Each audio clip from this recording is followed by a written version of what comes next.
To have a smooth beginning to one's journey, at the very least. It's funny.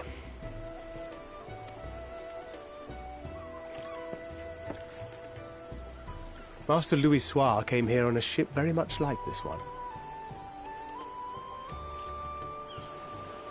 And now, years later, the street urchin he befriended that day is bound for his mentor's homeland. With his mentor's grandchildren, no less.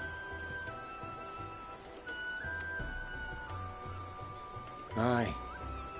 'Tis upon reflection that every twist of time's river and fate's whims are brought into sharp relief.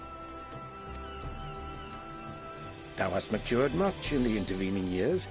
Wert thou not caught attempting to relieve Master Louis Soir of his purse scant moments after he made landfall upon this dock?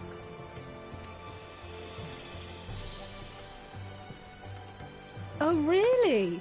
Now that's a tale I'd like to hear.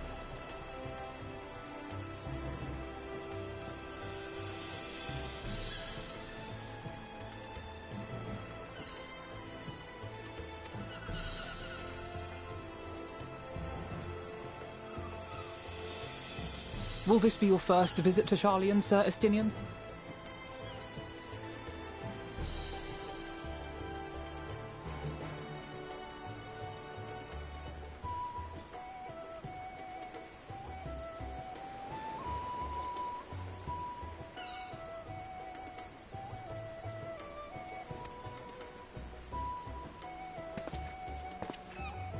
Sir Estinian?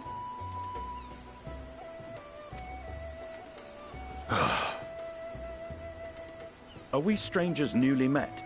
Why this stiff formality? I, merely meant it as a professional courtesy, since we are now colleagues in an official sense. I'd rather you dispense with the sirs, especially in private company. Or I'll be forced to respond in kind, little Lord Alphino. You've made your point, Estinian. Painfully well.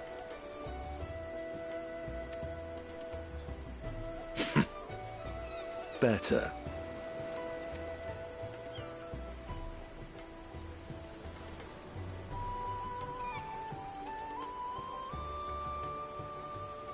Are you all right, Tataru? You seem positively distraught. Distraught? Me? Don't be silly. I think it's lovely that they get to see their homeland. It's just, we're trying to thwart the schemes of an army hellbent on destroying the world.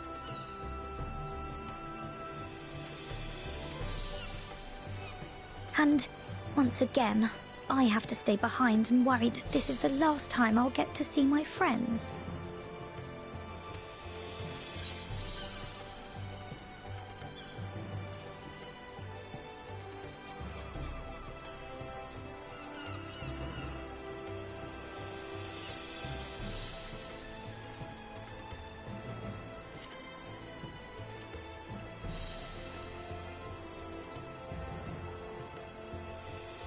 I'll hold you to that. Ah, good. You're still here.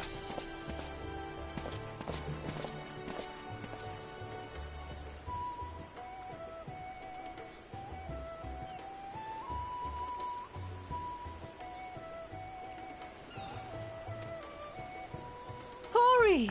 Kultine! What brings you all this way?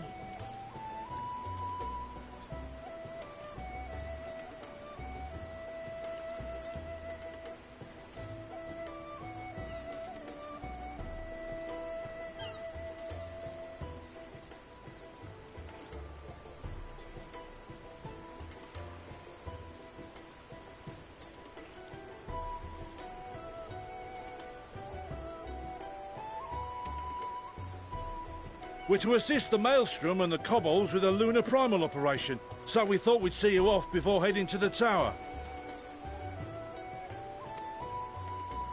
Flamine and the others wish you all a safe journey, and promise that they'll look after things here until you return.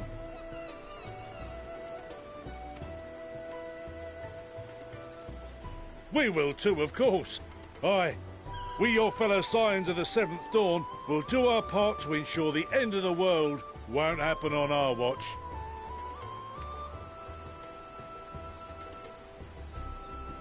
We're set to sail! All aboard for Charlian!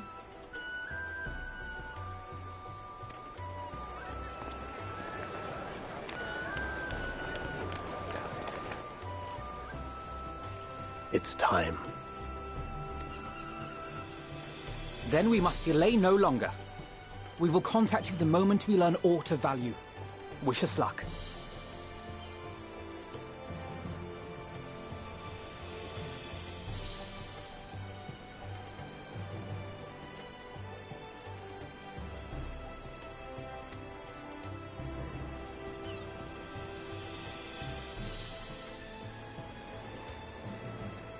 Have a safe journey, and please, please, be careful.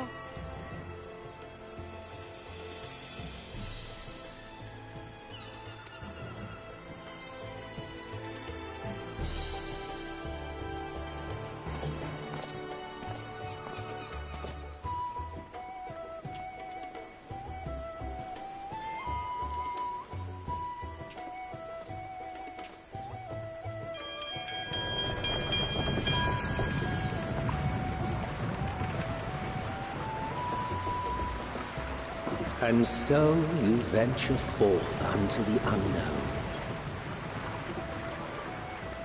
A fate beyond the horizon that cannot be divined. A future undefined and in flux. In uncertain times, naught but the simplest words of wisdom will suffice.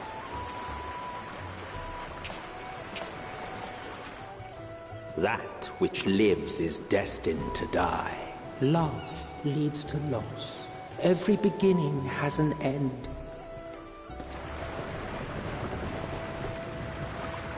Treasure every moment, every step of your descent.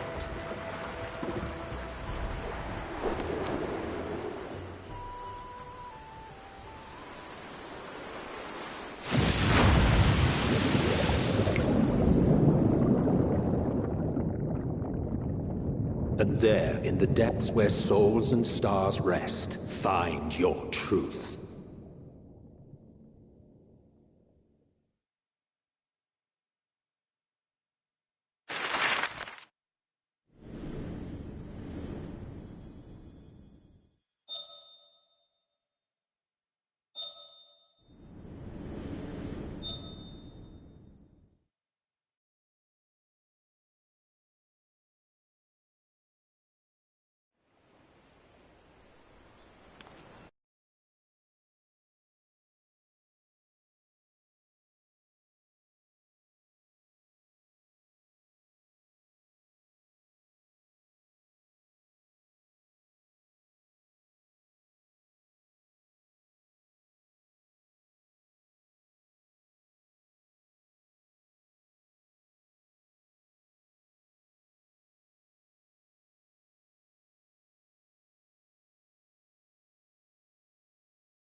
Here.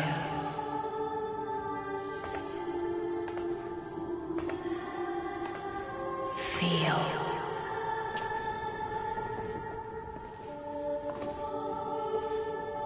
Think.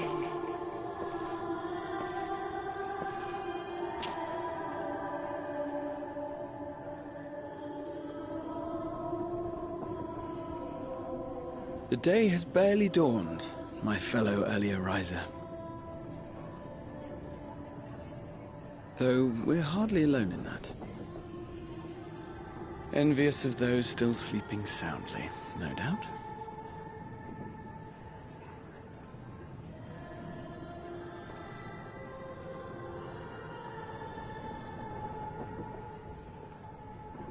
Called out to you, you say? I've heard nothing myself.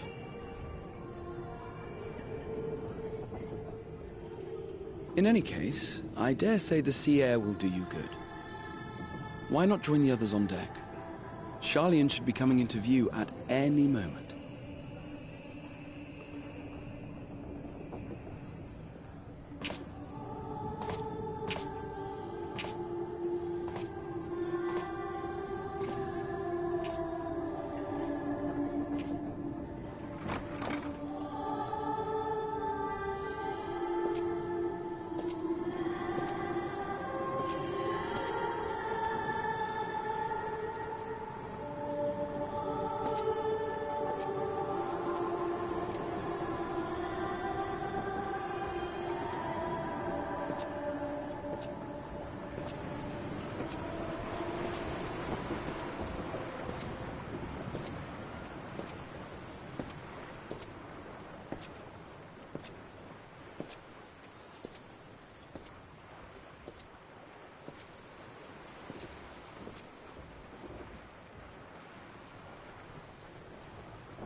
My voice yet reaches you. I am glad. Hear, feel, think.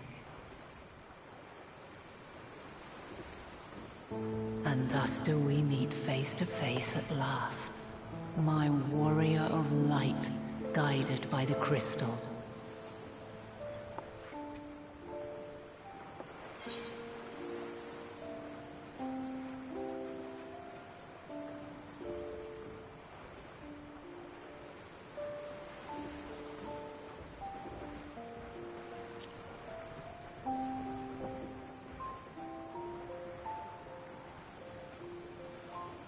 After your sojourn in the First, I believe you have your answer. You have gained an understanding of what I truly am, what Eidolon has always been, a primal.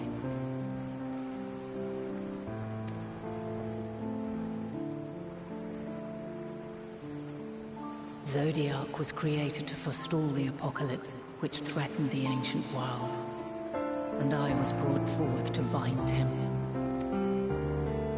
Yet 7 times now, those who would orchestrate a return to that bygone era have rejoined a shard to the god I had sundered.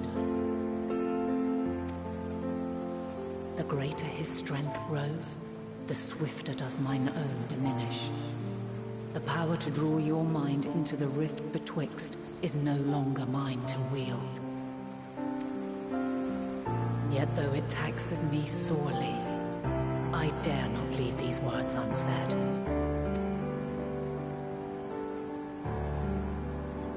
Even bereft of my guidance, you and your companions have accepted the burden of this star's troubled past.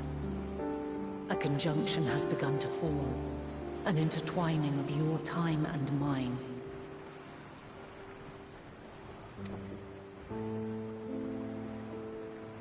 Wheels shudder and turn. Conflict looms. Monumental. Which will decide the fate of this world and all life upon it.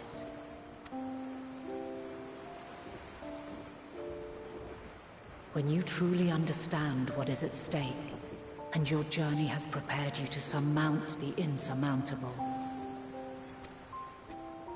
then shall I honor the promise made in another time. Another age.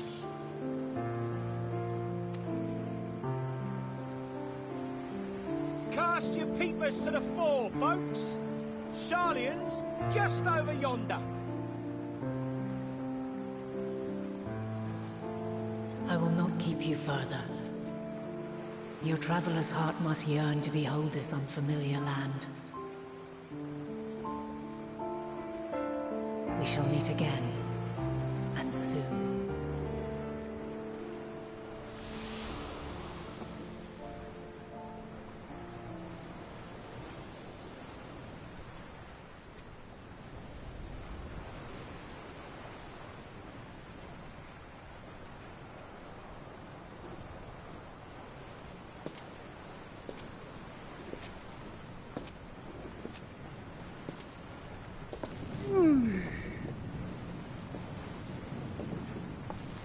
Oh, what a fine morning.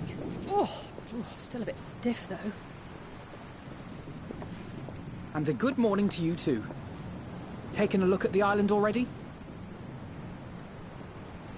Then let's go! Let's go! Might still be room in the prow if we're lucky.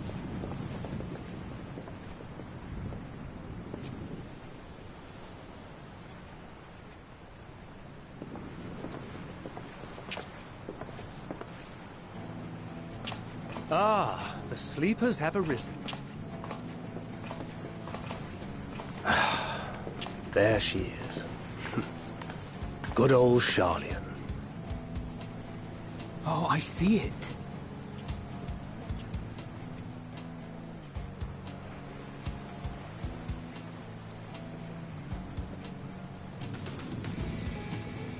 Home. Home at last. Well, maybe not in Father's eyes. But we'll manage on our own, if we must. You do know you're not alone in this, don't you? Indeed. 'Tis as Sir Estinian said. Forget not the comrades who boarded this ship at your side, I prithee.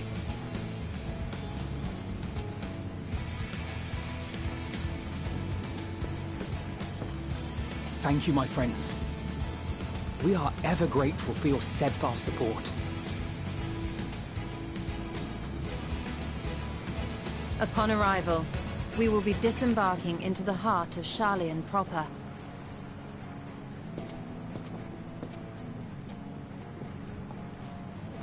There is no greater concentration of wisdom in all the world. I am confident that somewhere within that center of knowledge and learning, we will find the answers we seek.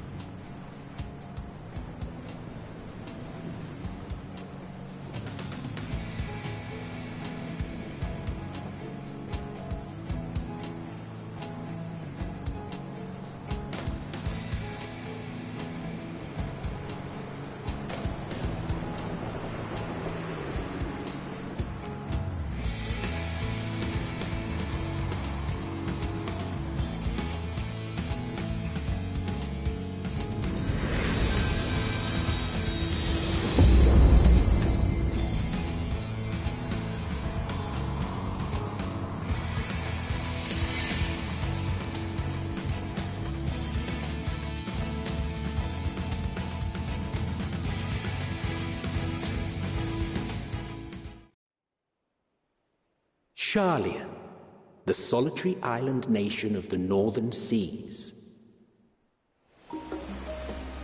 Where under the watchful gaze of Thaliak, patron deity of scholars, academics hoard all manner of knowledge and secrets. Once, they deigned to accept foreign students into a distant colony maintained in the Dravanian hinterlands. How swiftly they abandoned it once the first Garlean boot set hostile foot on Alamegan soil. So averse to the prosecution of war, these men of wisdom, your would-be allies.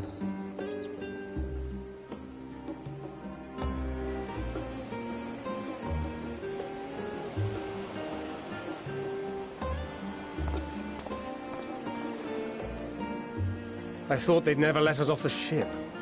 What's next, then? Hopefully they find no cause to deny us.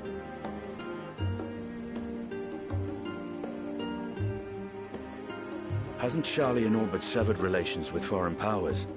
Those of us without direct ties, myself included, may be refused outright.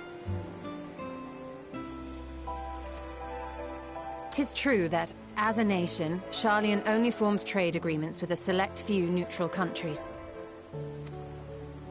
But from a practical standpoint, an island cannot afford to be overly strict with its borders.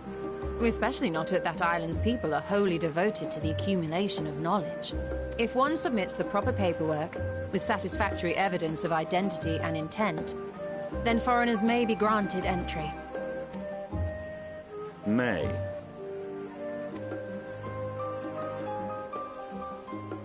Quite. So let us be absolutely clear on these points before we proceed. The immigration officer will ask for your affiliation and your purpose of visit. Considering Sharlayan's views on intervention, I strongly suggest we avoid any mention of the Scions. Kral has laid the groundwork for us to act as associates of the students of Baldessian, and our ostensible reason for being here is to aid in their order's restoration.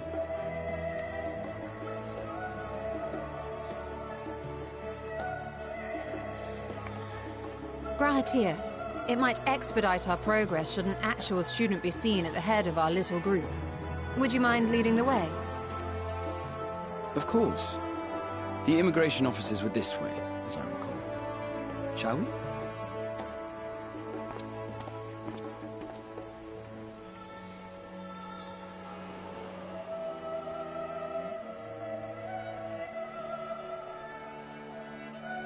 Greetings. We've just arrived and are eager to make our way into the city. Would you be so kind as to process our entry applications? Certainly. I see by your mark you are an Archon. I am. Grahatir of the Students of Baldessian at your service. I was assigned to an Eorzean survey team, but have returned to assist with the reformation of my order. My associates here will provide additional support.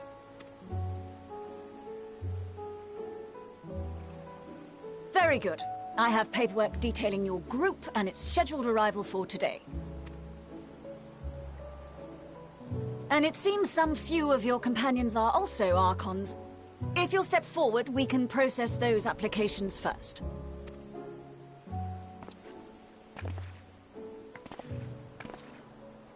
Ishtola rule.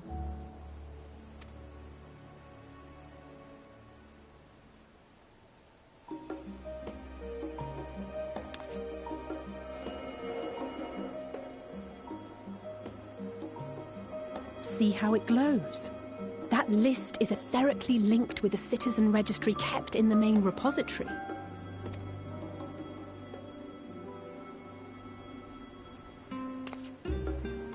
I've confirmed your status as Archons and amended your travel records accordingly.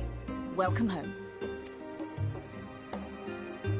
Now, who do we have here?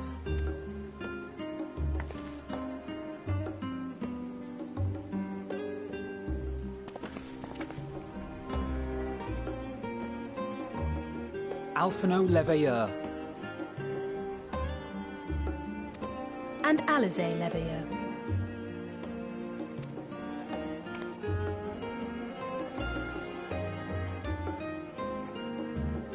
Your applications have also been approved. Having said that, the streets are abuzz with talk of how House Leveilleur's lord disowned his young progeny.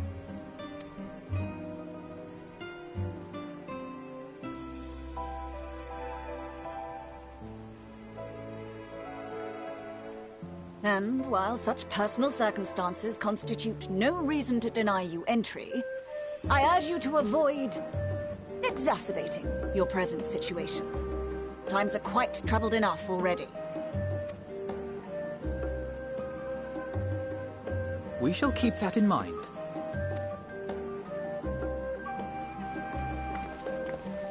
These last two are not Sharlayan natives, but you will find their credentials are in order. An application was made in advance.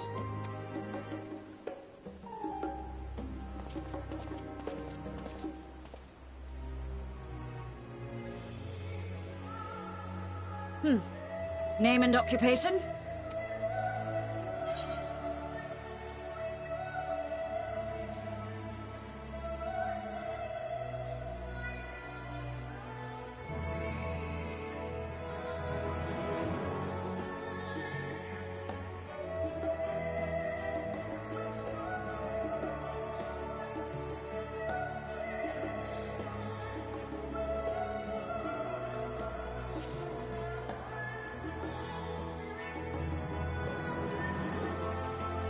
An adventurer. Well, I suppose that is considered a valid calling in your native Eorzea. And it does indeed match the profile provided. You may enter. And you, sir? Estinian Valino, formerly of the Order of the Knights Dragoon in Ishgard. Formerly, at least. And what, pray tell, is your profession now?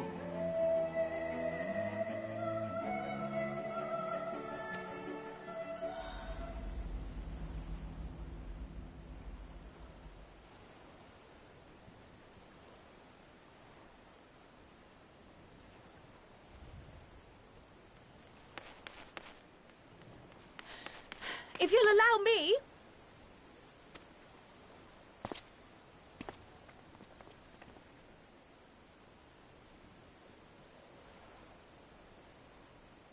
My associate is a mercenary, hired for his strength at arms. Surely you are aware of the dangers we often face on our forays into the wilderness. Mistress Baldessian, if you insist on sponsoring his entry, then so be it. But while I appreciate that desperate times call for desperate measures, I find your choice of company concerning. Be advised that even a single misstep may have severe repercussions for your organization. I have every confidence in my chosen company, dear and trusted comrades that they are. But I thank you for your concern.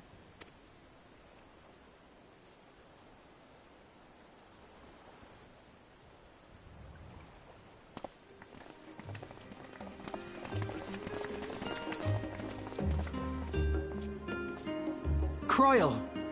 It is good to see you. Likewise.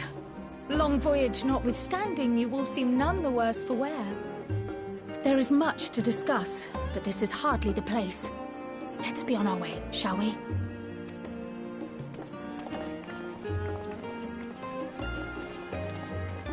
Oh!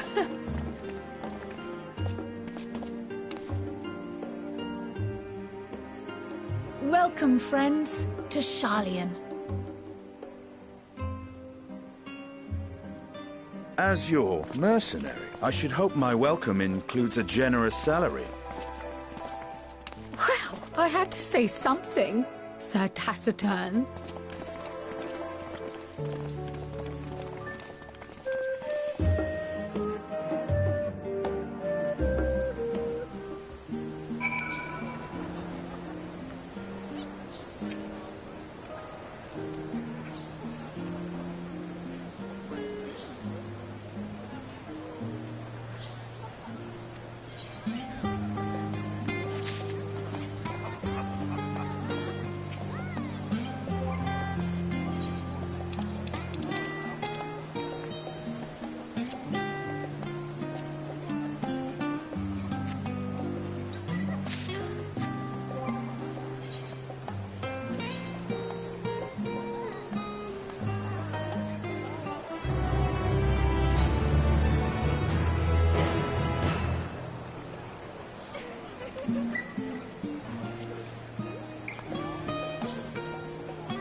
Pray forgive me.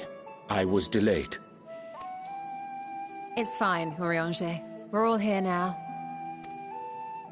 Let's get down to business then, shall we?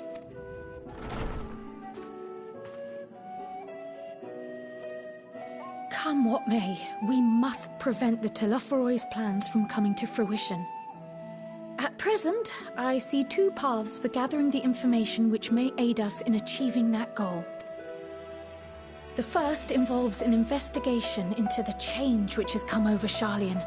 As most of you know, the 99 members of the Forum are elected from the general populace. This alone guarantees a plethora of opinion with regards to foreign policy. The bibliotheques, for example, are a group of conservatives which would have Sharlayan focus on recording history, while remaining entirely uninvolved in the making of it. And at the other extreme, we have advocates for proactive diplomacy and direct intervention. My grandfather Galef was one such member, as was Archon Louisois. Yet despite our diverse factions and philosophies, the recent vote to deny Eorzea's request for assistance was unanimous. Even more concerning was the fact that many cited other, more pressing duties as justification for their recalcitrance. Fortuno's refusal in Gridania had those same undertones. 'Twas as if, having stared unblinking into the face of impending doom, he had simply turned away to pursue something more important. But what could that possibly be? A mystery indeed, and one which I ask for your help to solve. Our future may depend on it. As for our second potential path, it concerns a request made directly to the students of Baldesion. Our organization was founded primarily to study strange and unexplained phenomena the world over. Mysterious relics and ruins, arcane disturbances, and so forth. Compared to our more isolationist Sharlayan colleagues, we have strong connections overseas, namely with scholars and academics who share our passion for the unknown. The request in question comes from one such acquaintance, Nidana, an alchemist residing in distant Favner. Her missive describes the sudden appearance of a tower, and the subsequent summoning of what I can only assume is a lunar primal.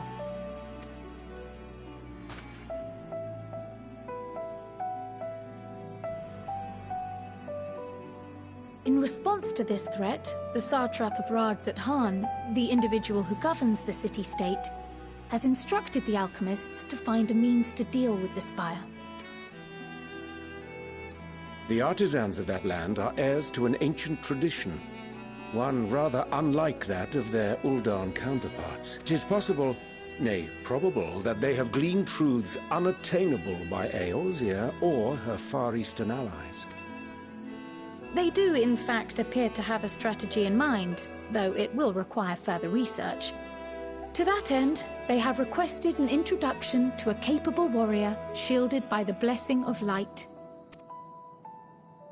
Assuming we divide our forces to pursue both of Kral's lines of inquiry, then having you join the group heading to Thavner would seem the obvious choice. But the investigation in Sharlayan is of vital importance as well. Equal, I think, to the Thavnerian one, given that the fate of the world may hinge on the results of both. Yes, it is quite the quandary. Though it is a great imposition and an altogether too common one, our efforts would be more likely to succeed were you to lead the charge on both fronts.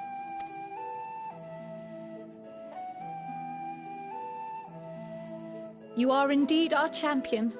As to which task to tackle first, we will defer to your decision. Let us next decide how everyone else might best be assigned. As for myself, I shall continue what I've begun in Sharlayan.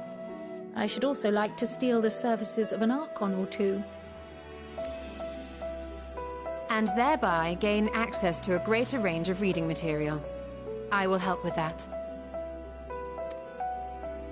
Allow me to offer my assistance.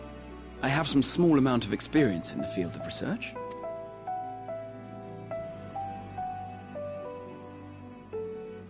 Alize and I would also like to help, if you would have us. Anything to understand even a fraction of what our father and the Forum might be thinking. Of course! The more the merrier. Right. The rest of us will make the journey to Thavner. Thoughts? Objections? I passed through Thavner on my way to infiltrate the Empire, and though I'm not qualified to give a guided tour, I did gain a sense of where things lie. I'll be happy to have you along then. So for this group, it will be you, me, and Urianger. Give me a moment afterwards, and I'll supply you with all the details of Nadana's request. Consider this hall our rendezvous point once our respective tasks are complete. May our investigations prove fruitful.